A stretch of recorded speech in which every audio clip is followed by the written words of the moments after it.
ગઈકાલે ડોક્ટર બાબા સાહેબ આંબેડકરની પુણ્યતિથિ નિમિત્તે રેસ્કો સર્કલ ખાતે તેમની પ્રતિમા પાસે કેન્ડલ સળગાવી શ્રદ્ધાંજલિ અર્પણ કરવામાં આવી હતી। દલિત સમાજના પ્રણેતા ડોક્ટર બાબા સાહેબ આંબેડકરની ગઈકાલે 59મી પુણ્યતિથિ નિમિત્તે જીબી રેસ્કો સર્કલ ખાતે તેમની પ્રતિમાને દલિત સમાજ દ્વારા ફૂલહાર પહેરાવી શ્રદ્ધાંજલિ અર્પણ કરવામાં આવી હતી।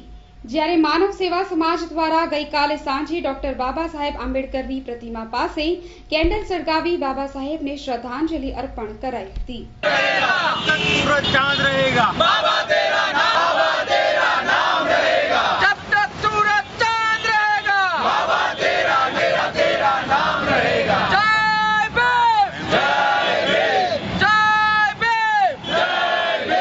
આજના રોજ બરોડા ખાતે વડોદરા સયાજીનગરની સંસ્કારી નગરીમાં બાબા સાહેબ ડૉક્ટર બાબા સાહેબ આંબેડકરનો 59મો પરિનિર્વાણ દિવસ એટલે કે આજે એમને 59 વર્ષ શ્રદ્ધાંજલિ આપણે આપી રહ્યા છે। વડોદરામાં એક અનોખી શ્રદ્ધાંજલિ ડૉક્ટર બાબા સાહેબ આંબેડકરની એક અનોખી કેન્ડલ લાઇટ દ્વારા શ્રદ્ધાંજલિ આપી રહ્યા છે। આમ તો તેમના કાર્યો અનેક ગણા છે જે ગણાય નહીં અને ગણી પણ ના શકીએ। આજે વડોદરા ખાતેથી મળીને સમાજ નવનિર્માણ સંઘ સંકલ્પ ભૂમિના ટ્રસ્ટીઓ દ્વારા અને ડીબીએજી ગ્રુપ જે મુખ્ય આયોજક છે તેના દ્વારા આપણે આ કાર્યક્રમને પરિપૂર્ણ કર્યો છે।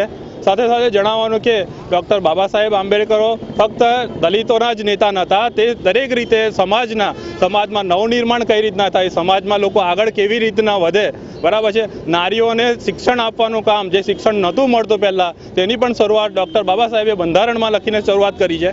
તો ભારતીય બંધારણના એવા ઘડવૈયાને આજે આપણે શ્રદ્ધાંજલિ આપીએ છીએ। મીણબત્તી સળગાવીને આપણે તેમને શ્રદ્ધાંજલિ અર્પી છે।